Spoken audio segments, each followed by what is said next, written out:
Hi, this is Aaron Azrod, and welcome to the 82nd episode of the Truth Island podcast. A bike chain is often used to keep a bike locked in one place and prevent people from simply riding off with our hard-earned property. However, a bike that has spent the remainder of its days chained to the same pole for all eternity probably wouldn't be worth all that much. Just as bikes need to see miles, so do we as humans. However, whether we see it or not, each of us has many invisible chains that are holding us down. Let's think about this for a moment. Did any of us have a choice when we were sent off to kindergarten, middle school, high school? Probably not. However, most of us would say that they voluntarily went to college, but let's unpack that for a moment. The choice to go to college or not go to college was probably never yours to begin with. You heard me right, folks. Let me explain. As we get older, especially once we hit secondary school, the opinion of others starts mattering more and more. The opinion of our peers, of our parents. So, depending on whether or not the people around you did or did not do something, probably had a huge impact on how you behaved and the choices you made. You see, social disapprobation remains one of society's most clever and yet fiendish controls, as it forces you to consent to choices that you think are your own. And yet, most people are never fortunate enough to escape from other people and take a glance from a tall hilltop. Joining me to discuss some of the bike chains that we have in life, I am once again joined by Alexander. Alex, I love a good bike trip. Let's take a ride together, shall we? Yeah, absolutely. Let me just unchain the 25 locks I put on my own bike this year. Uh, and I'm not even sure if I can find the keys. So give me a few seconds. Let me just fumble through this ring. Maybe it's one of And those passcode locks. right. If only, right? If only it was that easy just by touch or Wisdom retinal is the scan. magic digits. Wisdom is the There magic it digits to unlocking the bike. is. Yeah, exactly. Proverbially speaking, of course.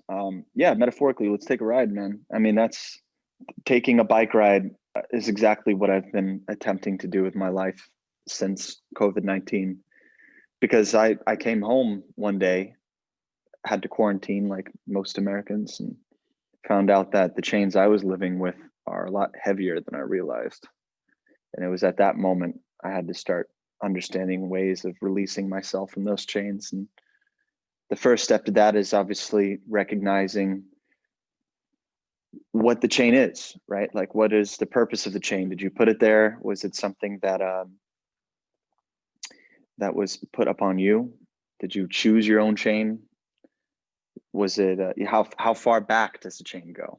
I remember like one of the first shows I ever did was Christmas Carol, and for some reason, I always had this really fond memory of one of the ghosts of, I believe it was Christmas Past, of one of the main characters was just covered in chains, and it was like resemblant of how he's now enslaved to the past, to his ideas of what he thought was his truth, his reality, and that in order for him to be free of his past, he has to release those balls and chains. Yes, yes. I think that ghost was Ebenezer's like former business partner, if I'm not Yes, mistaken. that Yeah, was it. yeah, and he comes back, and basically this guy, I guess, when he was alive, he lives a very greedy lifestyle as well. Like he's a miser for money and all this other stuff.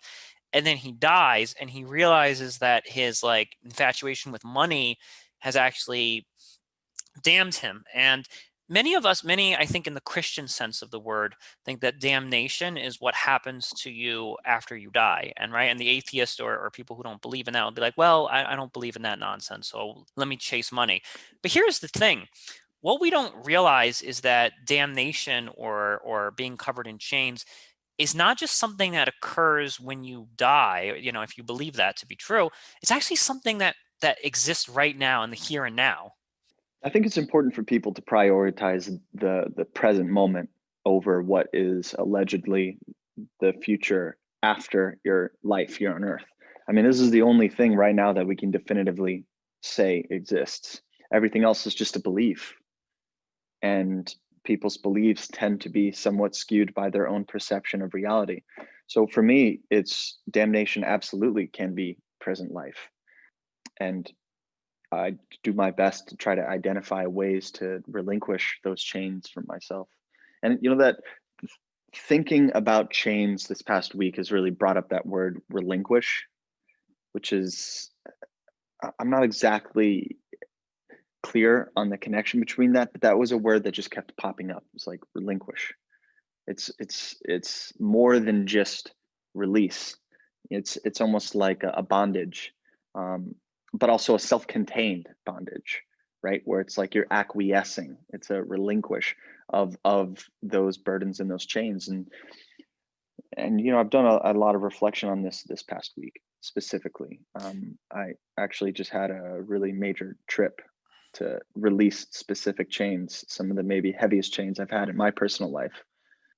I flew down to Florida to try to achieve a freedom from those chains that I was carrying, and it was one of the major things that really kept me in a stationary place during this pandemic. And so, I decided, it's like, what, I'm going to put it on the line. I've got to jump in with courage. I got to go down and I got to address this head on, and whatever happens, happens. And you know what?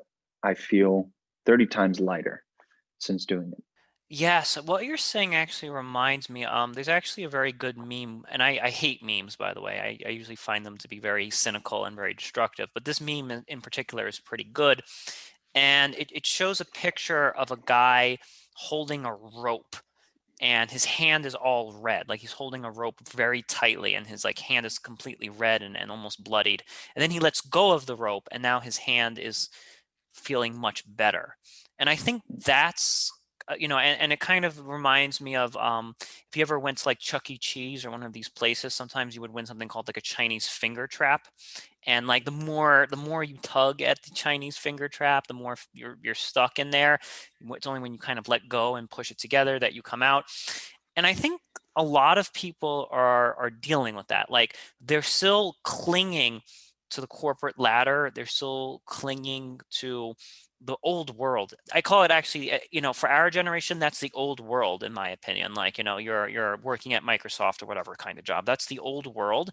And a lot of people our age, in the let's say 21 and up category, we have to realize that the world of our parents, the old world, is no longer our world. It's gone. It's over. It's never coming back. And there's nothing.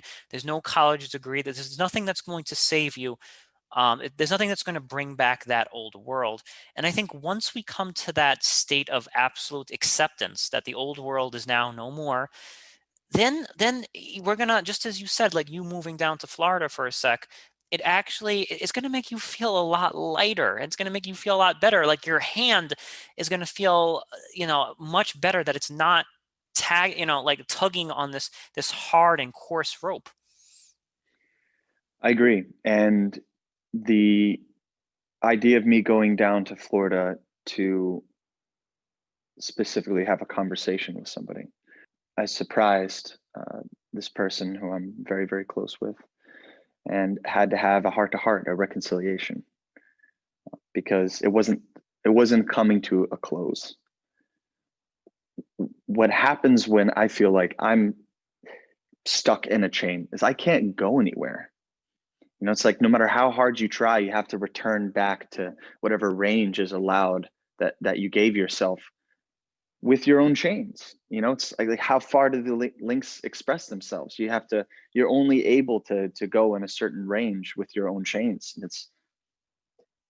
And without without that newness in life, I feel no inspiration and I feel extremely stale. So I had to fly down and I had to address this chain specifically and find out if it was exactly what I thought it was, if it was something worth fighting for, if it was something worth the ball and chain.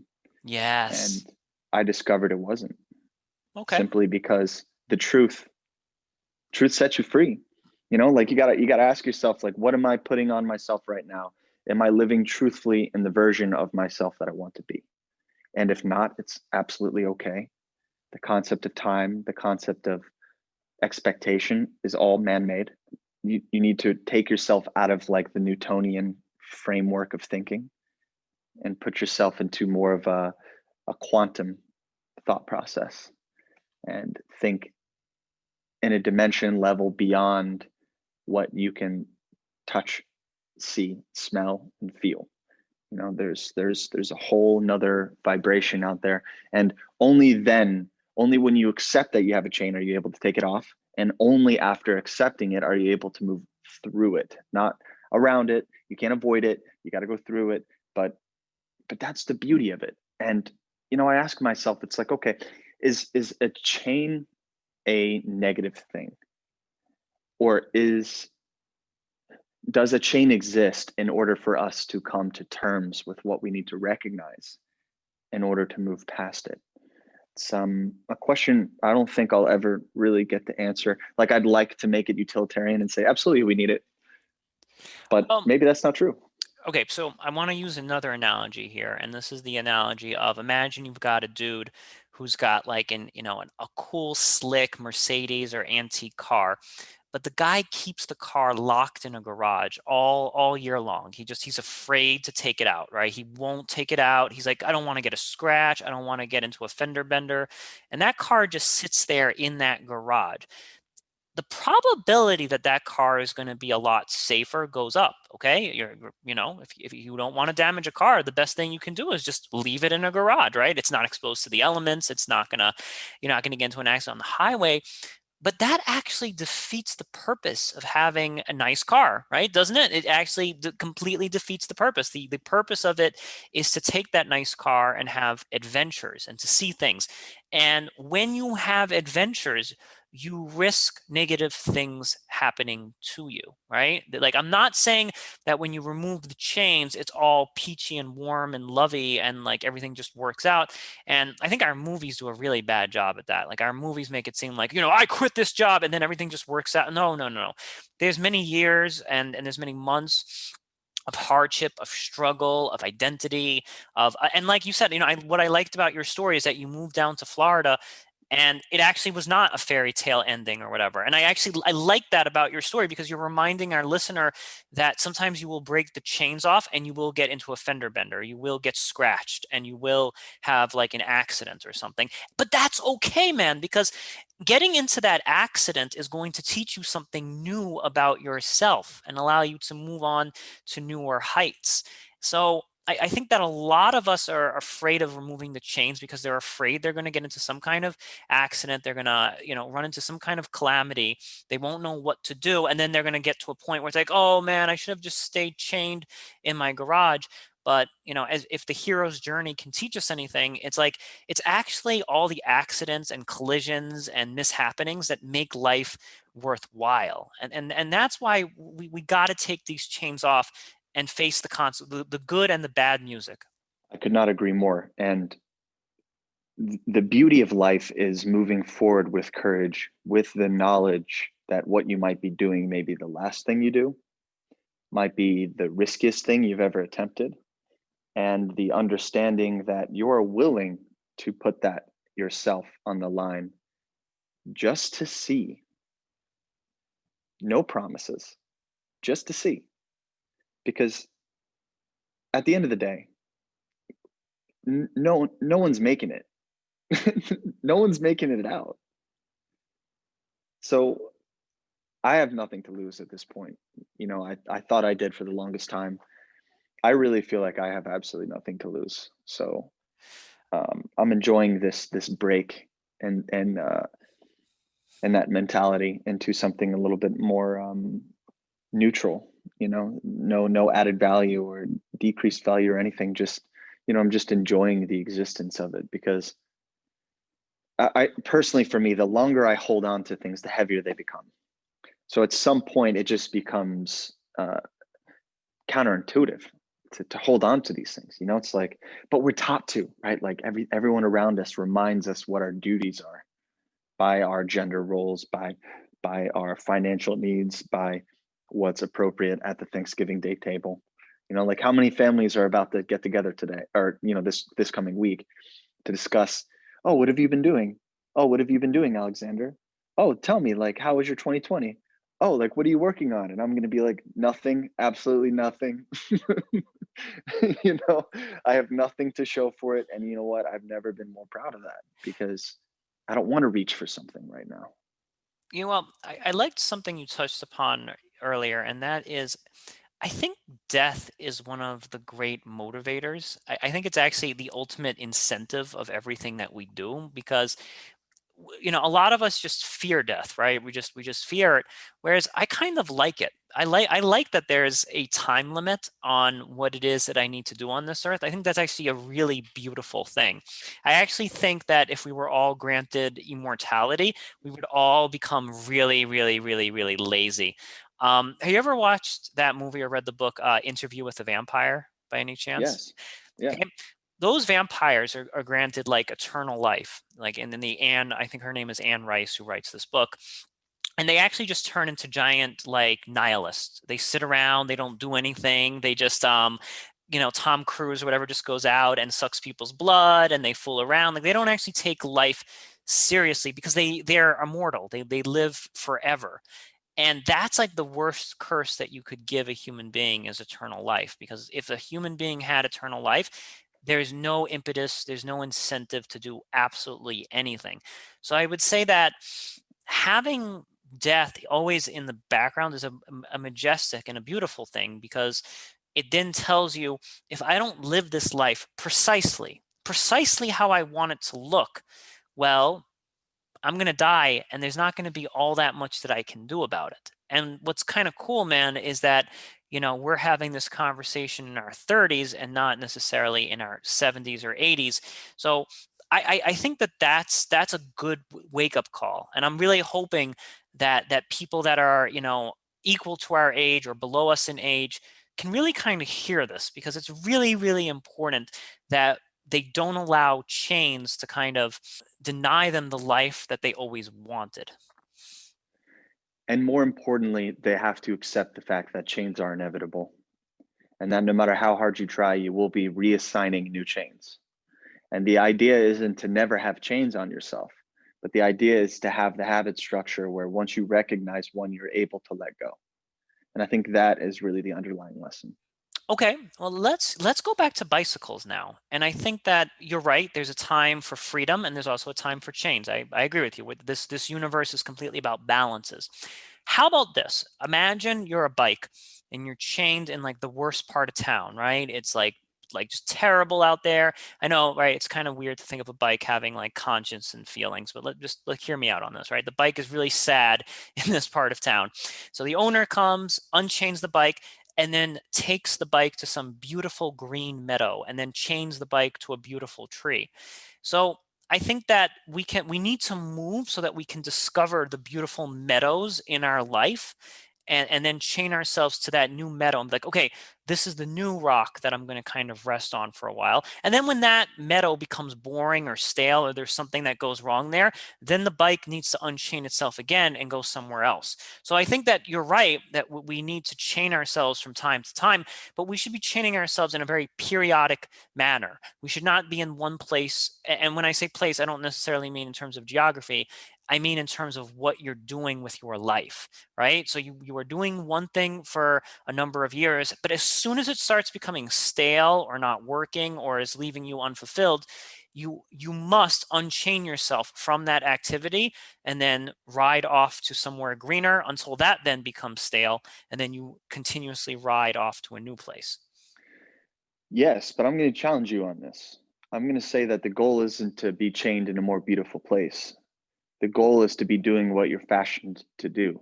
Now, if we're the bike in this example, what we're fashioned to do is roll. So I would like to, if in a perfect world, if I was defining my life as a bicycle, I would go from the terrible location to the field with no chain whatsoever, riding through it. I think that people confuse the idea of location with new discovery. And there is an element of that, but there's a threshold.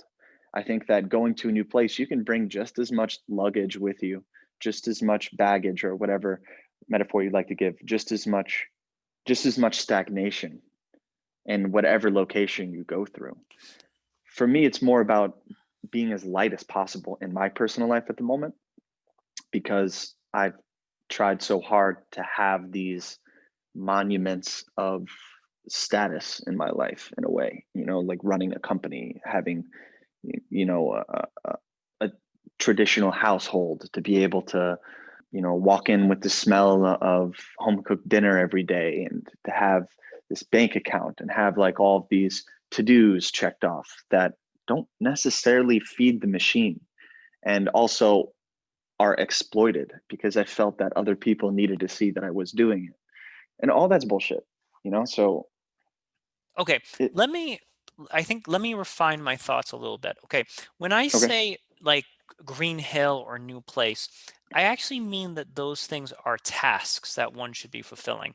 So for example, let's say your first meadow or your first green hill is writing a novel. Okay, so you start writing that novel, and then once that novel is done, then you kind of wander off and be like, maybe I want to dabble my hands in film now, or maybe I want to dabble my hands in cooking. So those meadows are all new tasks and new purpose and meaning.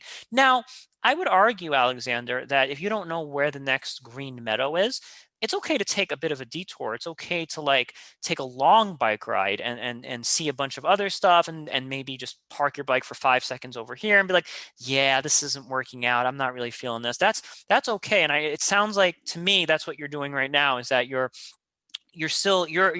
kind of exploring new things that you might want to dabble with, and that's okay. Like the healthy exploration is totally fine. But I think the goal of your exploration is to eventually park your bike and be like, I must write this novel right now, or I must make this film, or I must write this screenplay, or I must build this website, or whatever it is. You do that thing, and then once you are like satisfied, once you cannot extract any further meaning from that thing, you get back on your bike. And again, you might take you may not immediately go to your next destination immediately. That's totally fine. You could be on your bike seeing great stuff for 6 months, or just exploring new hobbies for 6 months. But ultimately these journeys are to try and find new forms of purpose in activities. Yes. And more specifically, not so much about where I'm going, but just how I feel in the present moment. So I try not to even add value towards goals at this point, because I'm such a goal oriented person. And what I found out is that the incessant nature I put on myself to achieve these goals was a chain in itself. The idea that I must achieve these things. Right now, I'm flipping the script because there's more lesson in the undoing of that mentality than there is to have it. Now, does that mean I don't particularly have a vision towards a direction or a plan? No. But what I'm saying is that there's also a weight to the ideation, to the belief that these marks on your calendar have to be met. I'm in this weird place where I'm not even focusing on being happy. I'm just focusing on what it's like to be in joy. And that has been what has been stripping away my chains. Who knows if it's a perfect system, but so far it's been helpful.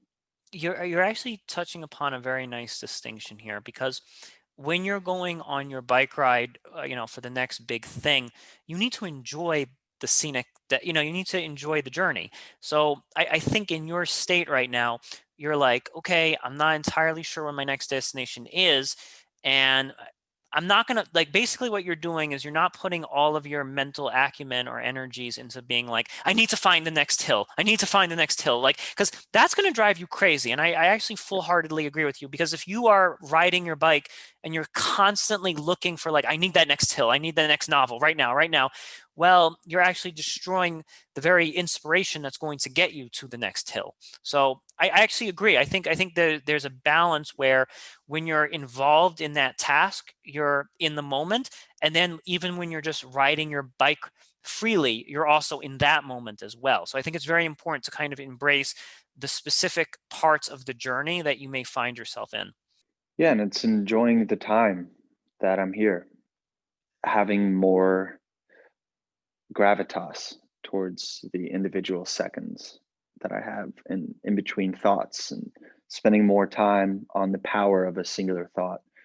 The way I describe it is I'm not focusing so much about living wide. I'm focusing right now on living deep, because I'm such a curious person. So I dive into, I mean, you and I both are the same way in this way. Like we just fall down these whimsies and study all these intricate pieces of information that aren't even necessarily related to each other, but it's because we find an interest, we delve into it, we meddle around with it for a bit, we get a strong enough concept of it, and then something else grasps our attention. I'm trying to remove as many things in my life as possible to focus more singularly and to delve more deep, because that has been something I have not done in some time.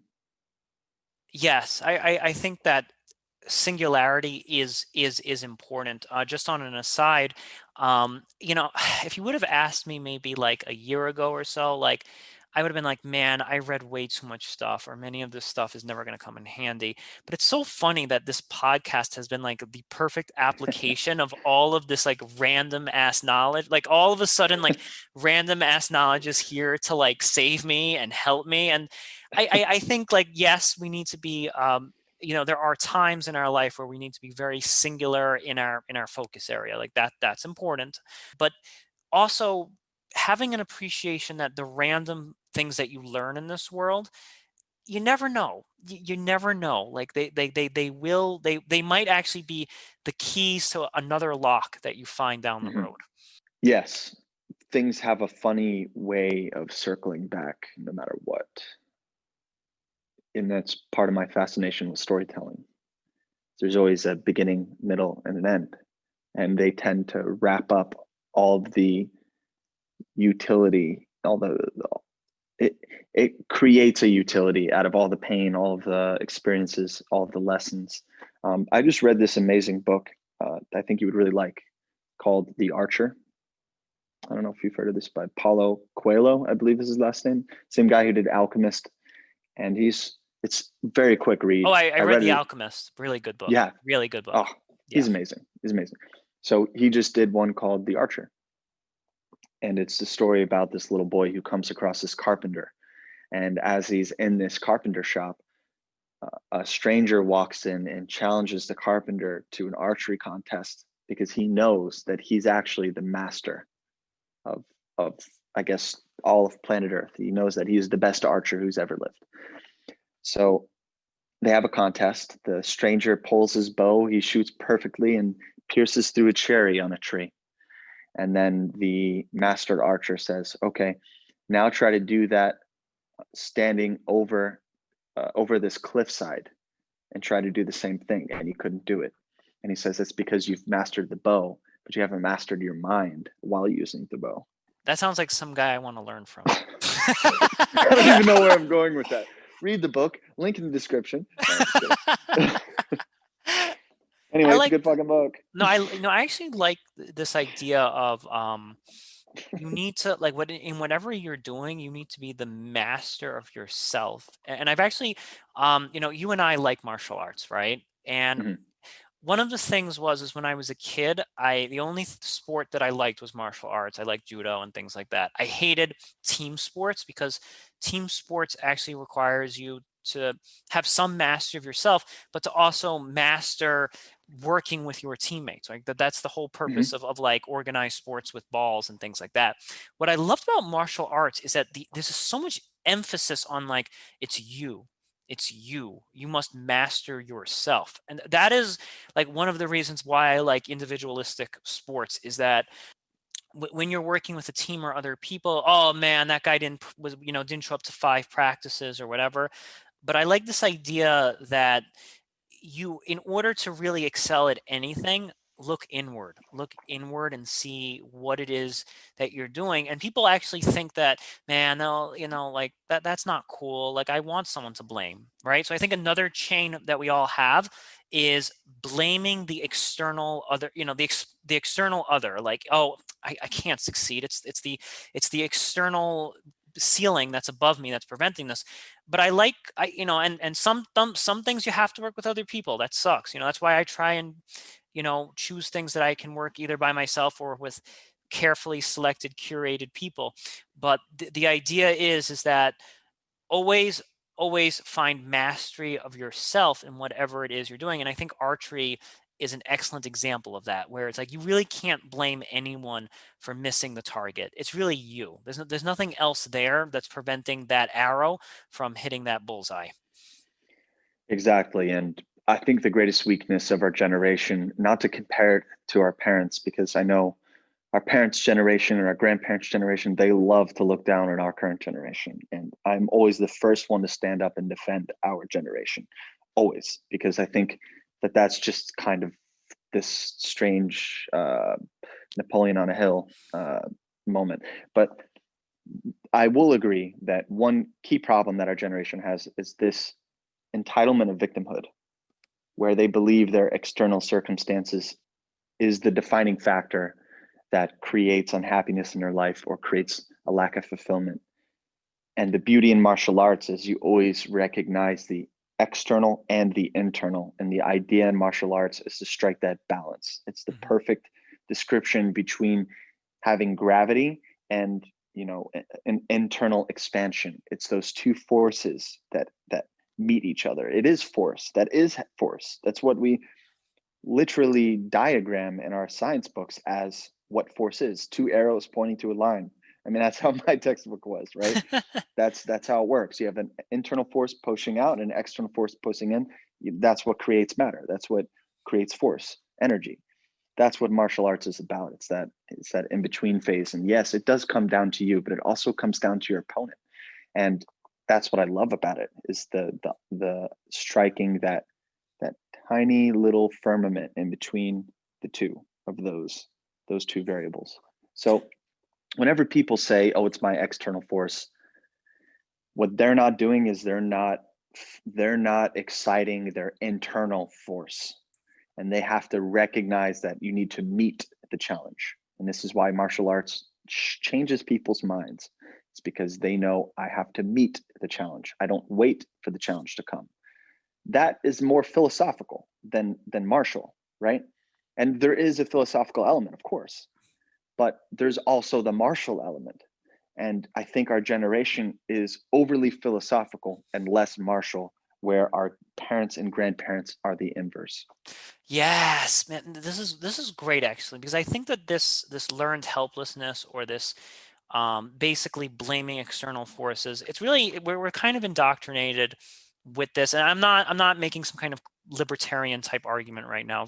I'm basically saying that we, I did go to school, I did get a liberal arts education, and there's a lot, well, society and the institution demands, and it's like, it makes it like, I was actually, it's funny, Alexander, is that when I was telling somebody, when I may have actually told you this, is that when I was like 17 or 18, I was actually a lot happier than after I graduated from college, because when I was 17 Hmm. and 18, I actually believed that I, as the individual, could do whatever the hell it is that I wanted, and not in a like destructive, let me throw this brick through someone's window kind of way, but in a positive way. I actually thought, like, Right. yes, if I just work hard, if I just do this. And that's actually, when I was 17, that's exactly when I was doing judo, which is amazing that like you Hmm. have all of these like correlations.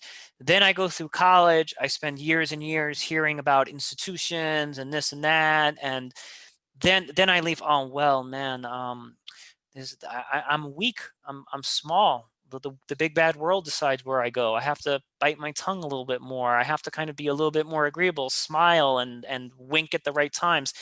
And that has all of that stuff has made me very, very, very weak. And I think the process of removing that, so I did an episode recently with my friend Kenny about removing the social conditioning, just removing, like basically purging that out of your system and Hmm. getting back to your 17-year-old self and being like, yes, that, like, ultimately I am responsible for the life that I am given. I think Nietzsche, I'm paraphrasing Nietzsche when I say that, and that's the kind of return to innocence, and that's the kind of return that our generation needs, where it's like, it's really us that can do that, that can make a difference. And like, when I say that, people are like, come on, dude, I'm working this job and then my boss is a dick and whatever. I'm like, okay, I'm not saying you're wrong, man, but here's the deal. on your weekends, in your free time, especially if you're a single, especially if you're a guy like you and I that doesn't have kids. You need to be spending your weekends, your evenings, or whatever it is, cultivating your highest self. You must absolutely be doing that. Work your job and have a roof over your head and some canned soup or whatever it is that you need to survive and see the next day. But you have got to be cultivating your highest self. And I think martial arts stresses that, man. Martial arts doesn't teach you that, like, oh man, the system, the system has got this dojo, or this like sensei has got me like down, man. He's corrupted us or whatever. No, the martial arts teaches you that you need to work harder. It's not the sensei's fault. It's your fault. Right. And to keep the balance. Like one thing I did way too often was I would try to take the opposite side of the coin, assuming that by moving to that other extreme, I'm solving the previous extreme that I just left. So instead of going 180 degrees left, I'd go, I guess what it would be like 180 degrees right, to try to balance it out. But the reality is just to stay down the middle. So even though it is yourself, you have to also understand that the external is still part of the equation. 1 + 1 = 2, right? So what I made the mistake of doing was chaining myself by focusing on the tail side of the coin, thinking I'm getting away from the head side. But the reality is a healthy life is following right down the ridgeline and not necessarily being on either side. That's And a that's fantastic analogy. I love that, being on the ridge side of the coin. That's beautiful, right? And it's funny because what are the chances of a coin landing on its ridge? I don't even know. Probably that's probably not even like physically possible. But it's funny because I think that's kind of where true enlightenment lies, and it's only a select few that actually get there and realize, like, hey, there's a time for this and there's a time for that, and it's a very very difficult balance. Let's talk about both of these extremes, and maybe we can have some rules to help us. sure. Let's start with repressed man or woman who's chained to the job, chained to things, and let's just make this person 26 years old. Okay, we're gonna make them like young enough that like they don't have real chains, like children or something. Like that's a real chain. I'm Mhm. not even gonna like kid people here and pretend like it's not. But you're 26, 27. You don't have any kids. Maybe you have an on and off girlfriend, I don't know, but no real chains, like fake chains, right? Like, how do we talk this young person into, like, hey, you ought to take a chance on yourself? Like, what would be Mhm. some like life coaching that we could give that person? I would say first and foremost, you need to take a bird's eye view towards the longevity of your life to remove the closed closed-mindedness of your time scale. Like I've always asked myself, how would I explain to a child what to avoid the most in life, like periodically? And I imagine myself drawing a timeline, being like, okay, right around here's your teenage years. This is where you're going to start to get a little shaky because you're going to have these hormones coming through. So you're more likely to start getting out of balance in your decision making. And then you come up here towards age 30, where you look back at everything you've done in your life and you start to ask yourself larger questions. Is this heading in the correct direction? Am I a few degrees off course? Am I following my North Star? But if you zoom yourself out to a life of, say, 60 years, and that's a privilege living that long, every single person alive has asked themselves that question. Have I been living the life that I want to live? So it behooves you in this moment at an early age to stop what you're doing, pull yourself out of the 1 to 2 to 3 to 5 year mark that you're thinking in, and to start thinking 30 years, 40 years, 60 years old. And then you start seeing that that little moment that you're struggling with gets very small because your scale is growing further and further out. And it's only then are you able to see it in perspective of just how tiny this problem is. And then you're able to say, oh, okay, so if I were to spend 3 months like your friend roaming the United States, living out of just a suitcase, that 3 months, how fast does that go? 3 months is a speck. My life's a speck. Oh, none of this matters. So I may as well strive for the things that give me reciprocity enjoy every single day. And then from that point on, your chains start falling off themselves, and less is more, and you're more able to sit in a sense of presence and soak in the waves of life that are just beneficial and graceful. And then you start having a change in thought. And now you're not adding another coin to the wrong kind of cookie jar. You're not feeding the wrong wolf because your thoughts aren't veering off so far from the course. Just change your time scale. That's number one.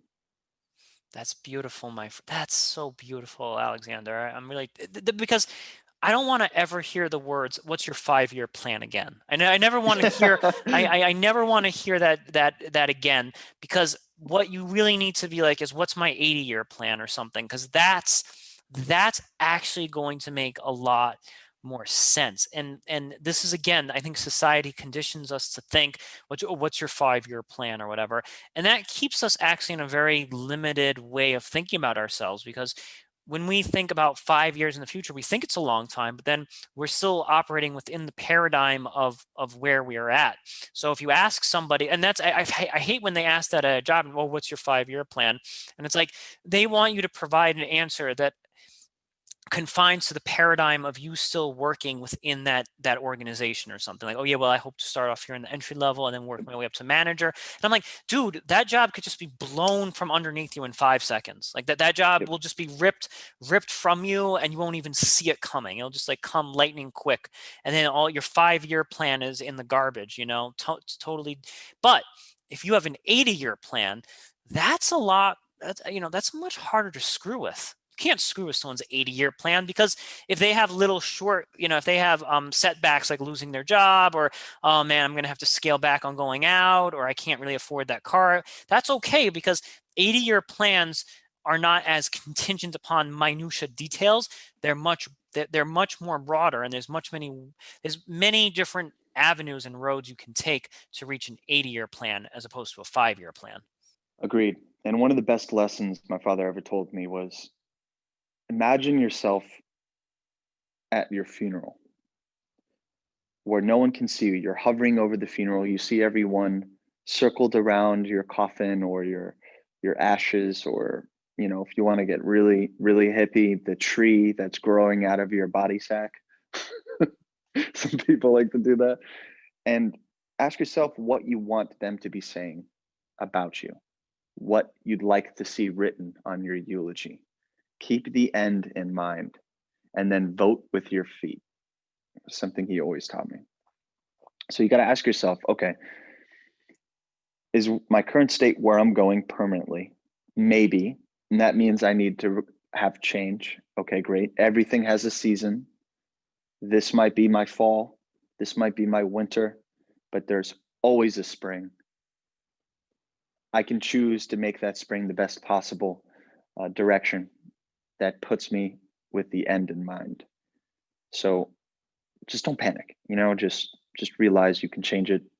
It's definitely not easy. It always sounds easy when you hear someone talk about it on a podcast. It always sounds easy when you look up like the extreme example of success.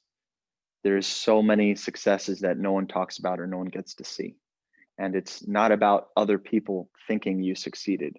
It's a little secret you keep to yourself, that I did it. Like I made that change. I don't care the outcome. I don't care if I have the same pair of jeans for the next 20 years of my life. If I know inside in my heart that I'm doing what I need to do to feel good, that's what it's about. You know what, man? I'm going to even add something to your father's advice. I would say, when they're putting you in that casket, or most of us are getting cremated these days or whatever, make sure that you're going out with a smile, regardless of what they're saying about you or whatever, whether they liked you or didn't. Make sure that when you're in that casket, you're like, yeah, I lived this thing the way I wanted it to be. That doesn't mean that you got everything you wanted out of it. It doesn't mean that you got to be famous. It doesn't mean that you got all of the adulation and things you wanted, but you need to, it's your casket, and you need to make sure that when you're in that casket, everything went the way that you did the best that you could to get to where you really wanted to be. Okay, thinking about the other extreme, If you're living, I guess, a life that's too loosey-goosey, do you think that that's possible as well? You're kind of like the two vampires in Interview with the Vampire, and there's no direction at all. How do we kind of get some of those people to just hunker down on a hill for a little while so they can maybe accomplish something of a little meaning?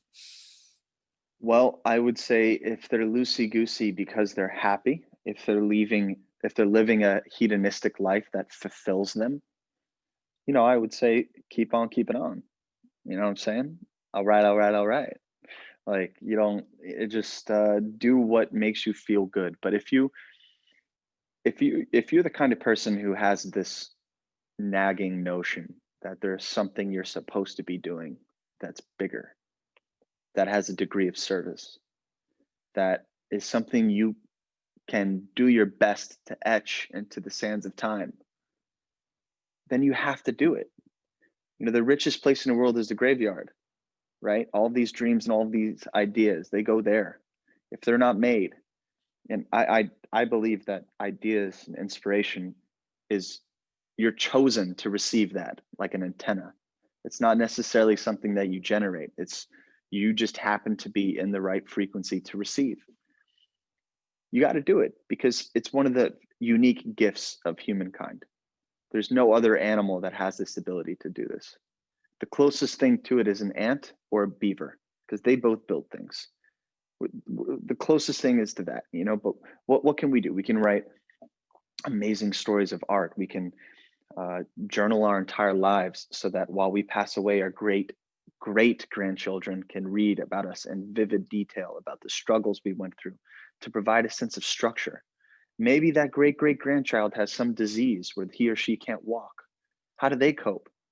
Maybe that's what you do. That's what you pass down. Maybe you run this incredible marathon and you break the idea of what's possible in the physical body. Maybe you invent something that changes lives. Or maybe you just look someone in the eye every time they have a conversation and make them feel warm. You just got to find a thing. You can't put a value on it. It's got to be how you feel about it, not how someone else feels about it, because it's your secret, it's your contract, it's your agreement, it's your sense of service. Without a sense of service, personally, I crumble. I crumble and I grasp for things, and that's when alcohol gets passed around. That's when the occasional blunt goes to like 3 or 4 a day, and then I'm just totally lost in this like mystique of who I wish I was as opposed to what I'm doing in the day. You got to get back to that. I So, I think that what you're saying is very true, and that like I've talked with a lot of guys who are now getting, as a result of the pandemic, they're getting into stoicism. And I'm like, hey, I love stoicism. I applaud that, right? But then we get into this idea of like, can you ever have 100% stoicism? And is there a danger in that? And I like what you're saying, that there is a window. There is a window for a little hedonism to kind of seep through, where you're like, hey man, I just accomplished this really incredible thing. I need a little bit of a break, a little bit of drinking, a little bit of fun. And I think that that's necessary. But I like what you said, that as soon as higher purpose creeps into your mind, once higher purpose, like you can have some fun, maybe it lasts a few months or whatever it is, but then as soon as higher purpose creeps into your mind, the danger is ignoring the higher purpose, the calling, as it's called. You're running away from the calling, and then instead of just having 1 or 2 beers, you're now having 4 or 5 beers. And I think that's why people kind of drink more, whatever, is that they're actually not the ones that are lost. Like they actually have the calling, but they're like Jonah and the whale. They're like running away from the calling to do that higher purpose. And that's where the danger lies in. If you have no, if the calling has not found you of what you should do next, okay, have a little fun, walk the streets of Paris and have a few beers and just chill. But mhm. the second that you are like, shit, I should be doing this, or why isn't anyone else doing this? I'm really good at that. As soon as you have that moment, wherever you are, you need to kind of just stop what you're doing and start doing that thing. I think that's the hiccup that a lot of people have. I would say that it is possible to be 100% stoic, but the definition of stoic changes. The definition that I follow the more, Aurelian version of Stoicism is, what is your inner citadel? It doesn't mean you are unaffected, right? That doesn't mean you're apathetic. What is your inner citadel? My inner citadel is committing myself to something very specific with a degree of discipline that I can walk through any situation with a smile. So I think it is possible to be 100% stoic, because really it's about accepting the ride and not letting it knock you off course. Not that it doesn't affect you, but that it doesn't knock you off course.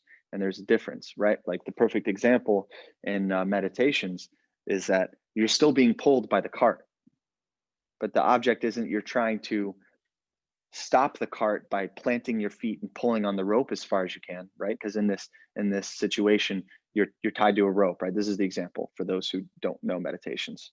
Um, you're being pulled by an ox cart by a rope. Your hands are tied to the rope. You're being pulled by the ox cart. Does it make sense for you to try to fight the ox cart, create more damage in your body, to be falling over, stumbling, hurting yourself?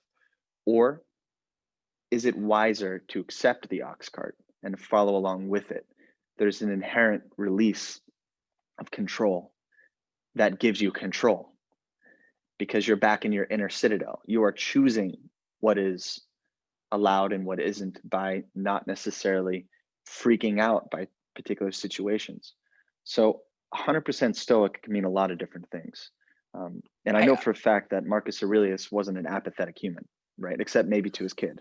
But other than No, that, I absolutely love your interpretation of Stoicism, and kudos. I need to go back and reread the Meditations. I totally missed that.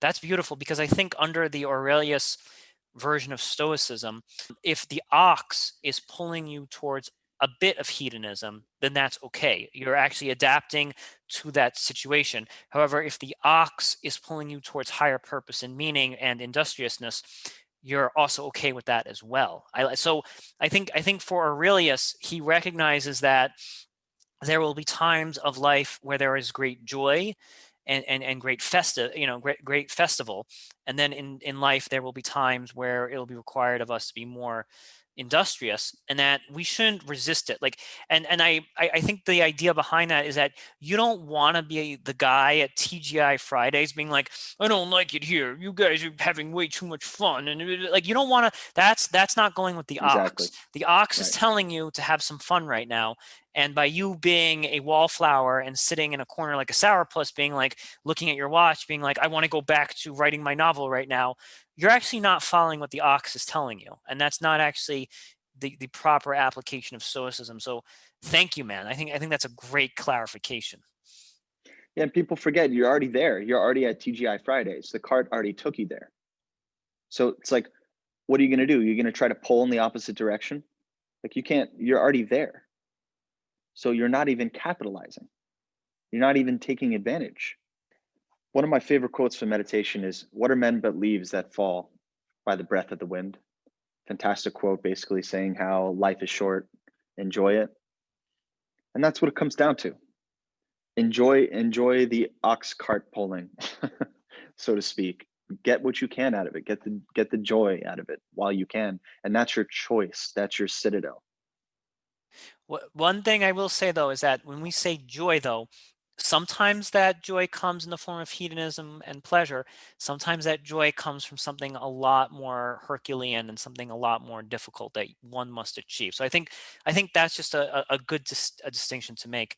Alexander, thank you so much for being on the show today. Anytime, buddy. Thank you so much. This concludes the 82nd episode of the Truth Island podcast. I'm Aaron Azrod.